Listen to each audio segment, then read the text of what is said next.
Okay, so here it is, finally my thoughts on the Mass Effect 3 Citadel DLC. So I finished the DLC a couple of weeks ago, and I've been kind of putting off this review. I've suppose I've been in a state of kind of denial and depression. I didn't really want to do this review because that's it. It's the end of the Mass Effect 3 trilogy, the end of Shepard's story. So I've spent weeks thinking about, like, what will I say? Like, you know, how can I do justice to it? But anyway, not going to worry about it anymore, and I'm just going to give you guys my impressions on the Citadel DLC and whether I think it's worth purchasing. So the Citadel DLC, when it came out, was 1,200 Microsoft points. As you know, the main story, Shepard investigates this kind of conspiracy against her, or him. In my case, it's a her, because my Shepard's a female Shepard, and you try and uncover this conspiracy. And the actual main story of the Citadel DLC, the main mission, was fun. I really enjoyed it. I felt that the story was good, was enjoyable. Like, it was a little bit cliched in parts, and I was kind of like, oh, I saw that coming. But there was quite a nice twist in it. I'm not going to say any more because I don't want to spoil you, but there is quite a nice twist, and it does link quite nicely into Mass Effect 2, you know, and Mass Effect 3, and I like that. Of course, the combat is smooth and good. You basically fight these kind of like Cerberus type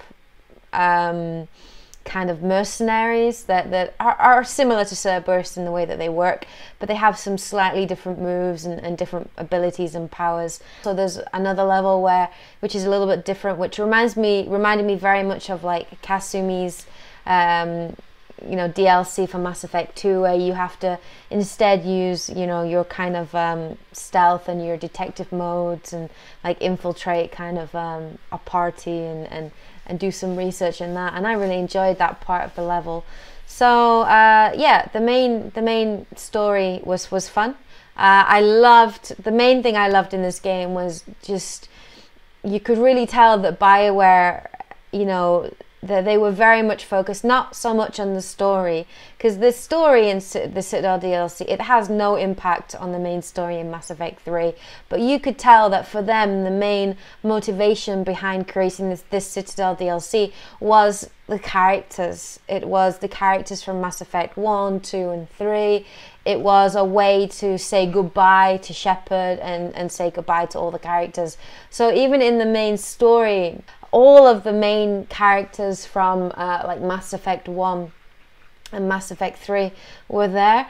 And one of the things I loved the most was that you got to have Rex in your squad, and it was so awesome to have Rex back in my squad. Like, words cannot express how much I just loved that. I love Rex. He's like, I don't know what it is. I'm a huge Krogan lover.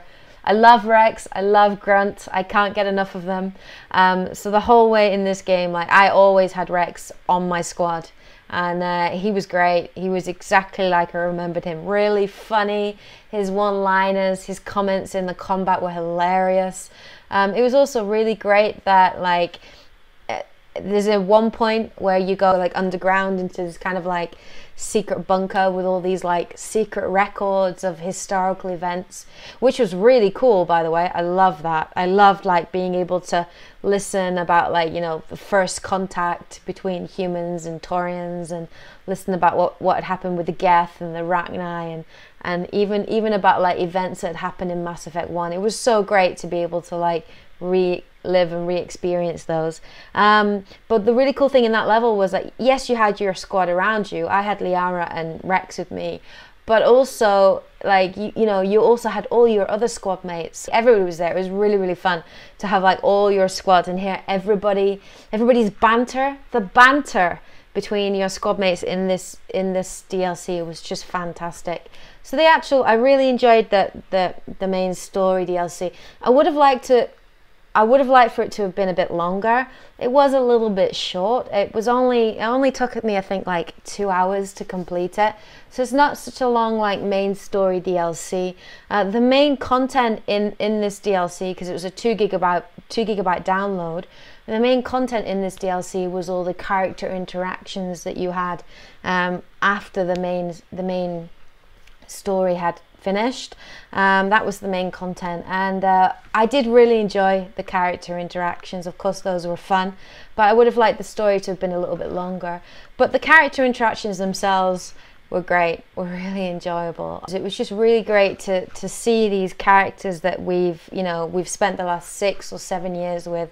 It was really great to see them in different situations. It was great. Like, you get to see, Liara drunk and like Gareth dancing and like so many different things in this game. Like to get to see them in different, get to interact with them on a more kind of personal level rather than just, in the middle of the war. So it was really great to get to do that. And, all the characters were in it from, they brought back lots of characters from Mass Effect 2, Miranda, Jack, Saeed, Kasumi, even Thane, like, who did obviously die in Mass Effect 3. He does, I won't say how, but he does make a cameo. And so, it was just really nice to be able to spend, like, those last kind of, hours with those characters. So the Citadel DLC was really fun. The actual content was very long. Like the entire thing, I think, it took me maybe 5.5, 6 hours to play and complete it, because I did everything in this DLC that I could.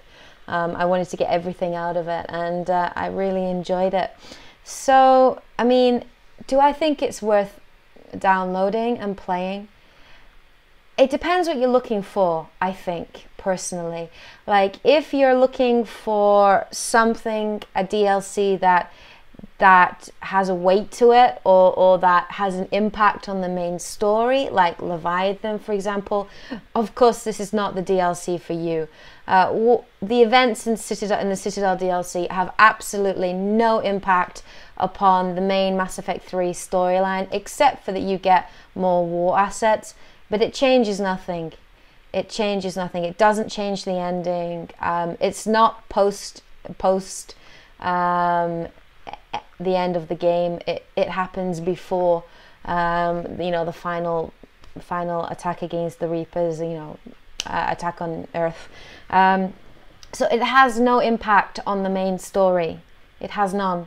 But I don't think that's what this DLC was designed for. When Bioware created this DLC, they created that with that in mind, and they created it as purposefully as a way, as a light-hearted way to say goodbye to all the characters and to Shepard, and just to enjoy. There's a lot of humor and a lot of comedy within this game, which is nice in a way, because it kind of, a lot of the previous DLCs I felt to be very serious and very heavy, and of course it makes sense that they are, because it's in the middle of a war. It does make sense, but it was a refreshing change to have like more comedy and a lightheartedness to this DLC, which just made it very enjoyable. So, I mean, if you, like me, the main reason that you love Mass Effect 3 is for the characters and the interaction and the relationship, the friendships, the love interest, the interaction between your Shepard and his crewmates or her crewmates, Citadel DLC is right up your street. It's, I think you would really enjoy it. It's really, enjoyable and fun DLC.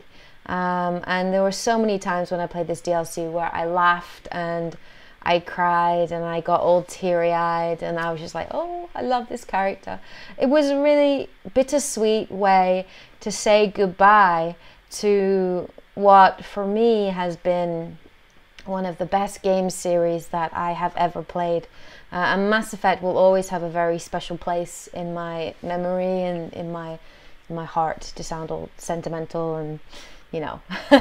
But yeah, I did enjoy it. It was really fun, and I do think it's worth the 1,200 Microsoft points if you know that it doesn't impact the story and you're willing to accept that. Because if you think about the bigger picture and you think about like the Citadel DLC and where it fits in kind of the Mass Effect lore and the Mass Effect universe, it really doesn't fit. It really doesn't fit at all, and I think you're just going to give yourself a headache and you're just going to frustrate yourself, because it is very out of character to, you know, have a party in like your apartment while many other people in the universe are, you know, dying and being killed by the Reapers. It is rather out of character, I do feel, but given the fact that it's the last DLC, you know, I think it's really all that Bioware could have done. It's the only way they could have gone to say goodbye. So I enjoyed the Citadel's DLC.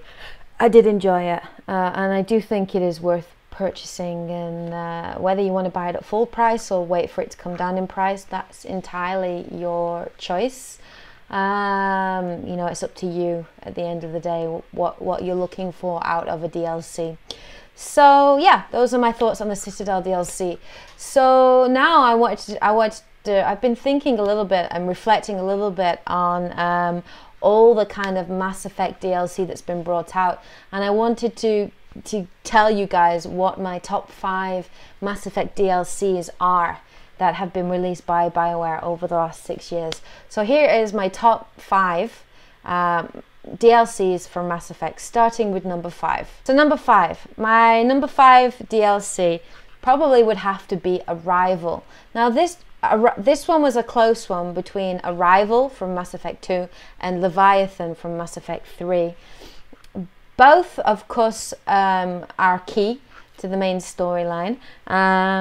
You know, in Leviathan you find out crucial key information about, like, you know, the ancestors, the creators of the Reapers.